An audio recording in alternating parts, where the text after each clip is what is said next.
Good morning, my dear students. Joyce Carey, the short story writer of the story Growing Up, is prescribed for the students of BA Part 3, English Literature, Paper 1.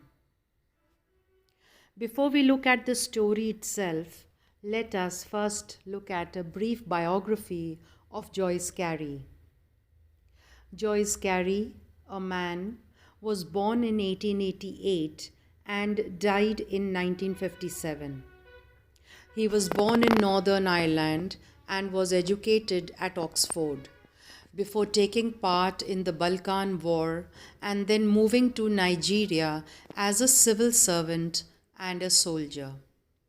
Joyce Carey was born into an old Anglo-Irish family, and at age 16 he studied painting in Edinburgh and then in Paris. From 1909 to 1912 he was at Trinity College, Oxford, where he read law.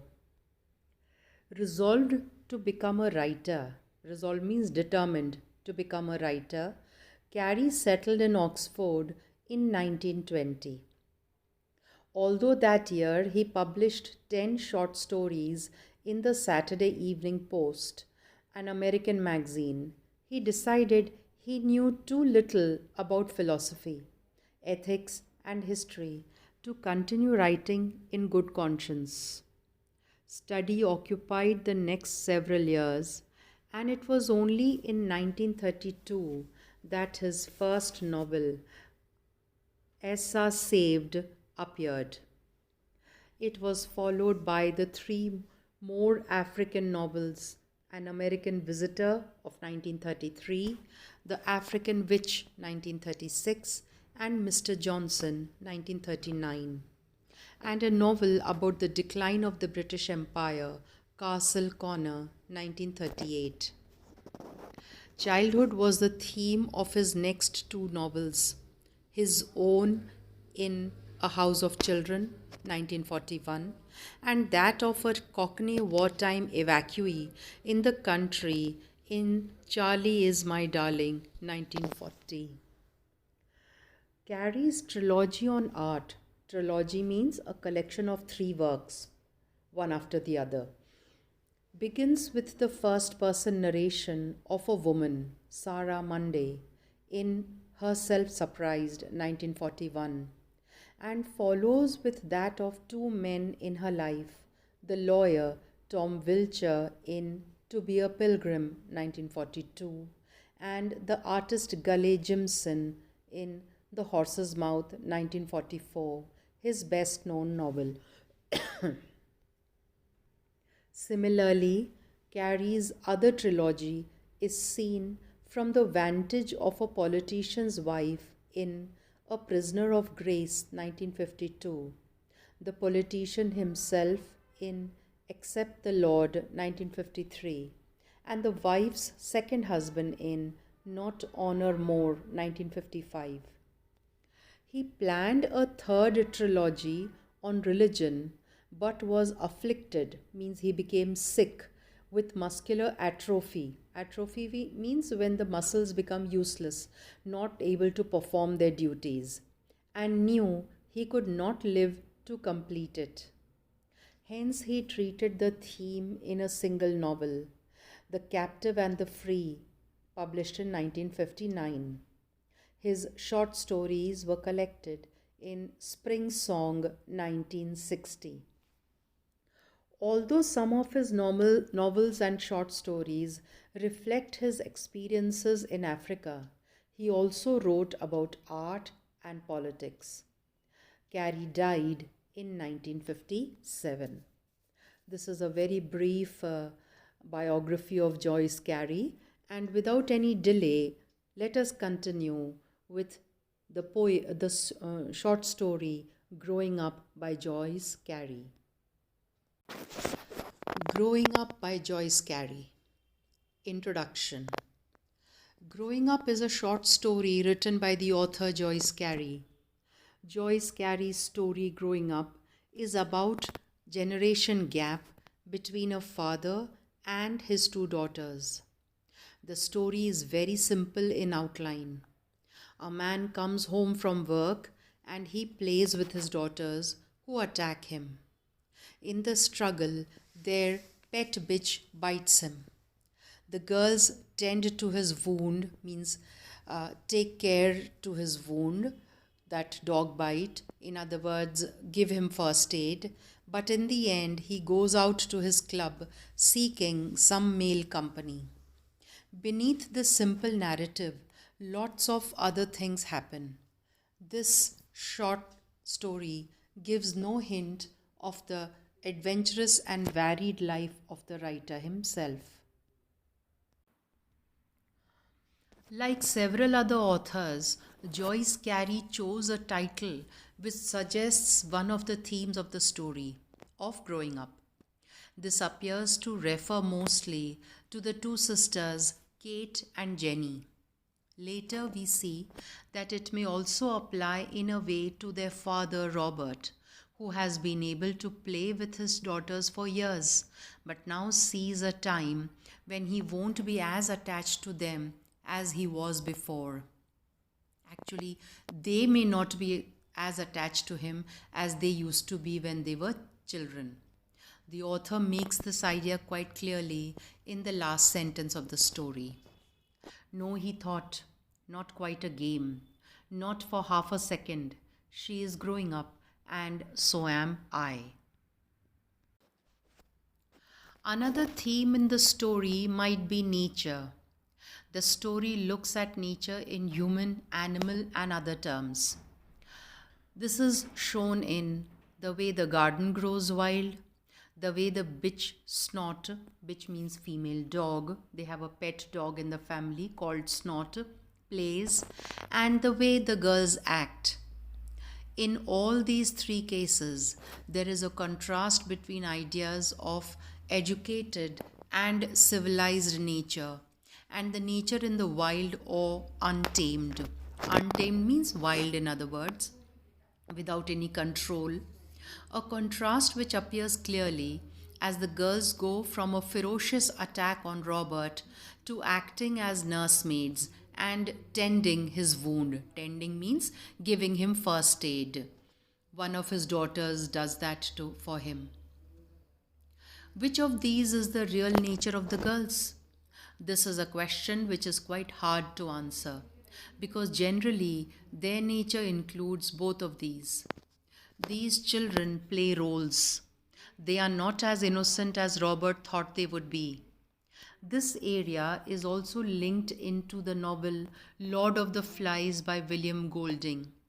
The children which were stranded on an island were shown to be as innocent as people would think.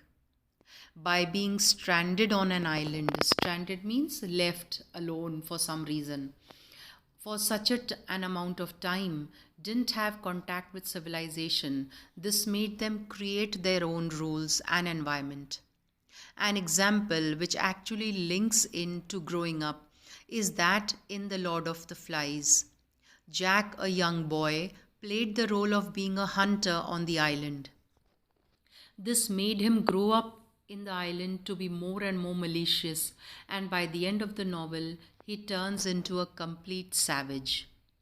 This also happens in the story Growing Up, as Kate and Jenny, the two daughters, who always lived under wild conditions, with absolute no care or interference from the parents. This made them grow up to become wild and quite savage in their own way. The wild garden symbolizes the wild children, which is an unattended area of Robert's life. However, he is proud of it and does not seem to realize the effect which this has on his children. Robert does not even realize that his children have grown up, and the girls don't seem to show a lot of interest when he comes home. So basically, the last theme might be of self-consciousness, especially Robert's concerns about his vanishing dignity and the meaning of his life as his children become independent. When the girls attack him, Robert has no means to defend himself. Possibly this might be the symbolism of how he is not able to control his daughters by force of personality. One thing which we cannot tell is if Robert is realistic or not. On one hand, we learn that he has lost most of his illusions and knows that children are honest. But he also wants to be in his daughter's world. However, when he looks for some comfort, he does not turn to his wife but to male society, even though he sees it as boring. If the father does not seem to know his own daughters, and the mother never actually seems to be there for them when needed, are they both good parents? The role reversal of parent and child at the end, with Jenny in a superior position. She is alarmed by the wound, that is the dog bite. Wound in Hindi means ghav, whereas Kate still laughs when she sees it. The girls in the story appear sometimes as individuals, but also as a pair who act together. We read that they adore each other, and one always comes to the other's help. However, as the story is concentrated on Robert's thoughts, this might also be about what Robert is thinking. This is not told to us through the daughter's dialogue or thought processes. The girls have some contradictory feelings. We say that growing up does not mean becoming more sensible. The girls' wildness makes them in some ways less responsible than when they were together. This contrast is shown in the way they speak to their father. They call him Paleface and Paleface Robbie or Daddy Paleface. Paleface is usually the name used in Western films by Red Indians. By Red Indians for the white male who took over their land. And here the author might be suggesting that they are savage, like the stereotyped view of the Red Indians. Before they attack Robert, the girls chant, "Kill him, scalp him, torture him." After they have attacked him, Jenny says, "We have got to wash your bite." While Kate, who fetches the water for the washing, says, "Daddy, sit down. How dare you get up?" This story is presented through Robert's view, but not in his voice. So we can never actually be sure that what we read is always exactly what is on his mind. The author uses interesting kinds of language use. Sometimes that word choices are surprising. When we read that Jenny is reading, we learn that she does it furiously. This seems to be a bit odd when describing someone who's reading. Furiously means at a very fast pace with total concentration. But on the other hand, it does seem quite appropriate to the character. The writer uses patterns with repetition or exact opposite. The original excuse for this neglect was that the garden was for the children. The original truth was that neither of the Quicks cared for gardening. By using the same words initially, the writer makes clearer contrast between the Quicks' public and private explanations before actually showing how the original excuse over time became true.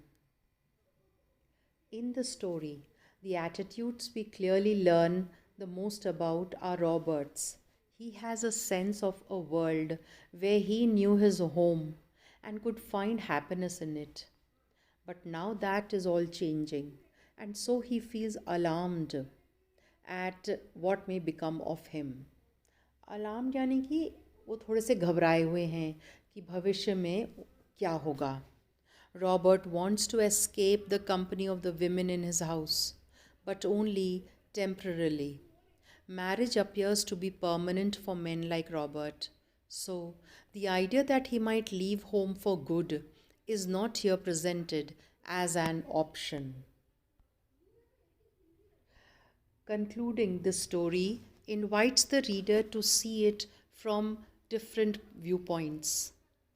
The way that Robert doesn't really seem to know his daughters very well, and that he's proud of how his garden grows wildly, symbolizing the children growing wild.